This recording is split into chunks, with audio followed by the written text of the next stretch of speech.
श्री स्वामी समर्थ. जय जय स्वामी समर्थ. भीती नाही, विश्वास आहे आणि हा विश्वास माझा विजय आहे. ही आज आपण एक प्रेरणादायी कथा ऐकणार आहोत. स्वामी महाराजांनी दिलेला हा संदेश, ही कथा तुम्ही शेवटपर्यंत नक्की ऐका. तुम्ही जर ही कथा ऐकण्यात यशस्वी झालात तर तुम्हाला कुठल्याही गोष्टीची कधी भीती वाटणार नाही. तुमचं जीवन पूर्णपणे बदलून जाईल. त्यासाठी स्वामींची ही कथा नक्की ऐका. एका छोट्याशा गावात साक्षी नावाची मुलगी राहायची. तिचं स्वप्न होतं शिक्षिका बनायचं. पण तिच्या आजूबाजूचे लोक म्हणायचे, मुलीला एवढं शिकवायचं कशाला, घरात बस, लग्न करून सुखाने जग. पण साक्षीच्या मनात देवासारखा ठाम आवाज होता, जर माझा जन्म झाला आहे तर काही कारणासाठी झाला आहे. साक्षी रोज शाळेत जायची, पण रस्त्यात लोक हसायची. आई म्हणायची, लोक काय म्हणतील म्हणून तरी थांब. साक्षी म्हणायची, आई लोक काय म्हणतात हे मी बदलू शकत नाही, पण मी माझं आयुष्य नक्कीच बदलू शकते. एका दिवशी गावातली परीक्षा झाली. साक्षीने 10वीत संपूर्ण तालुक्यात पहिला क्रमांक मिळवला. गावात बातमी पसरली, गावातली पहिली मुलगी जी टॉपर झाली. पण तरीही लोक काय म्हणतील.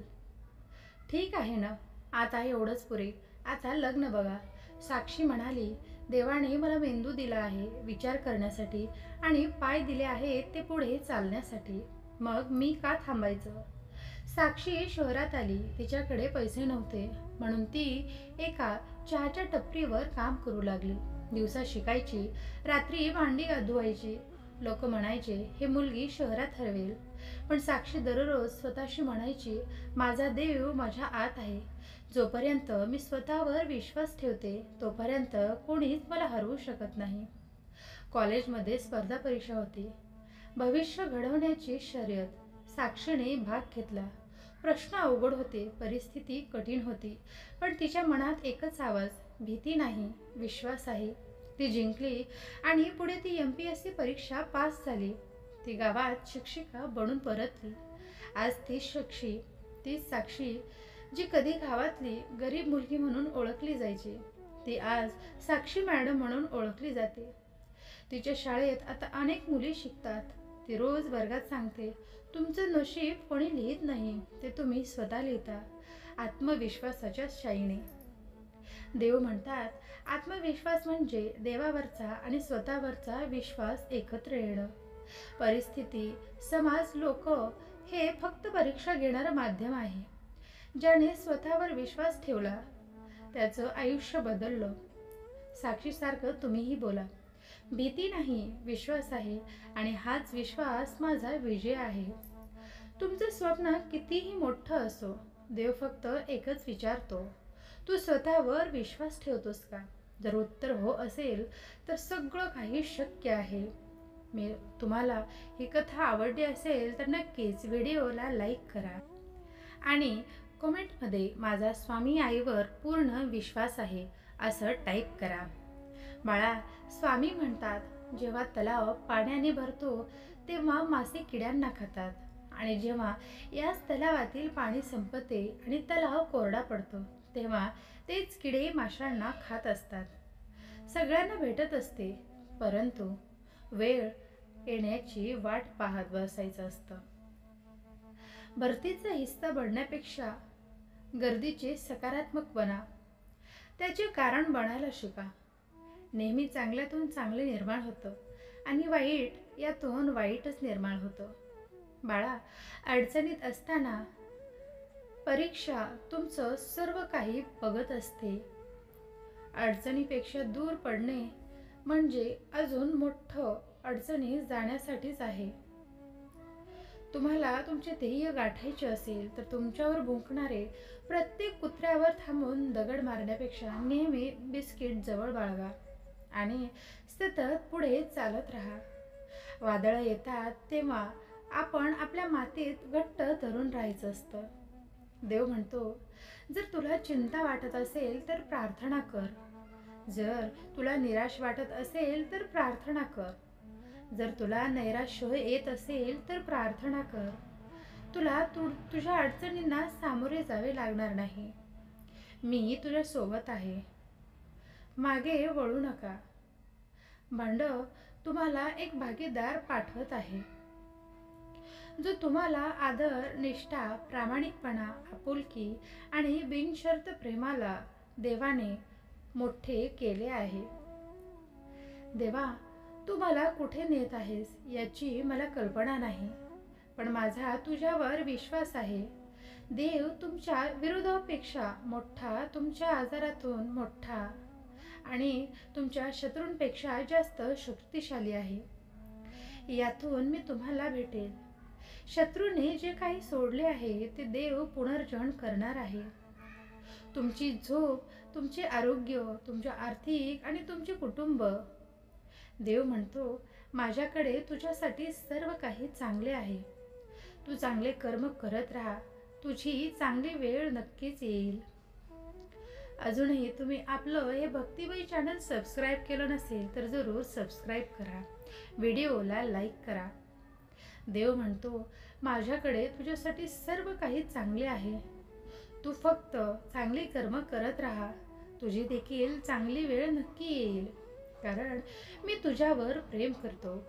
तुझ्या वडिलांचा आणि तुझ्या आईचा मी मान राखतो. म्हणजे तुझ्या परमेश्वराने दिलेल्या भूमी तो दीर्घायुष्य होशील.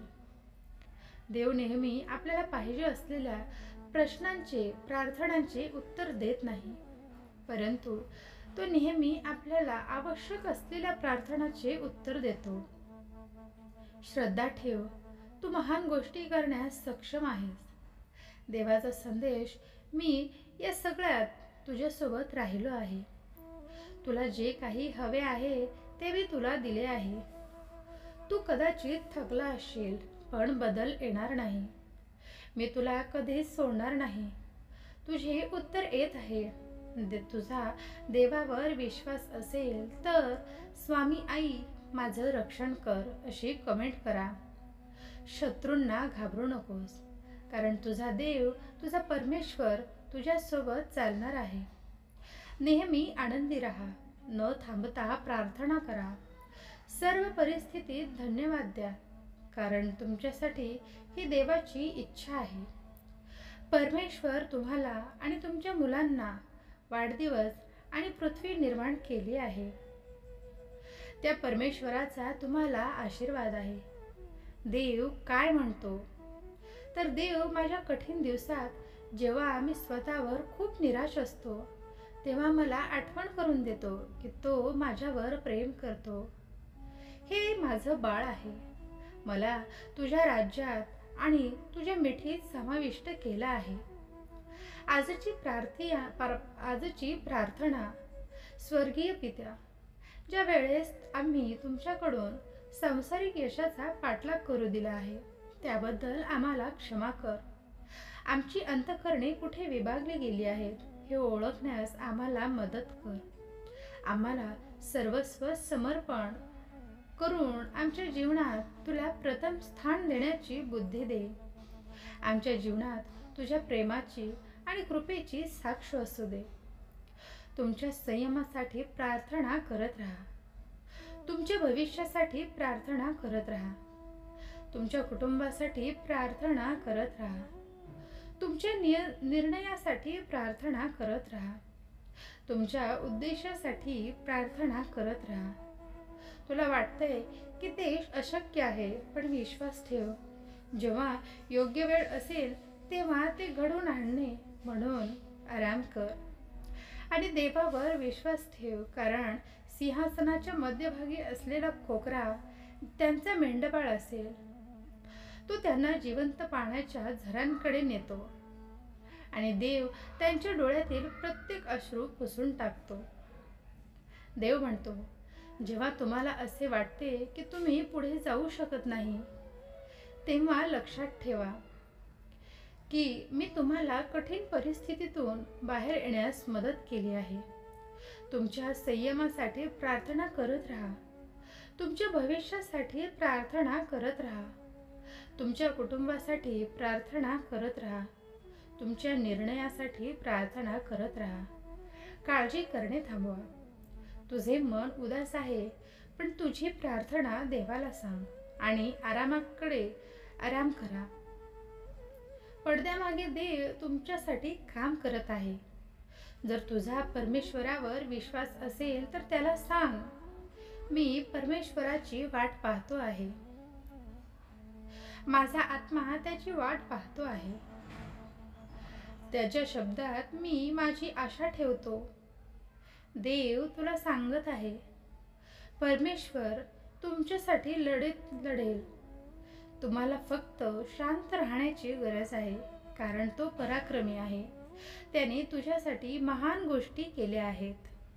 मित्रांनो, तुम्हाला जर स्वामींच्या या महान संदेशावर विश्वास असेल तर नक्कीच व्हिडिओला लाईक करा, आपलं चॅनेल सबस्क्राईब करा आणि कमेंटमध्ये स्वामी आई तू खरंच महान आहेस, मी तुझं बाळ आहे, तू माझी आई आहेस असं टाईप करा आणि तुमची उपस्थिती दर्शवा.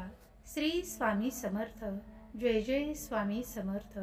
अवधूत चिंतन श्री गुरुदेव दत्त.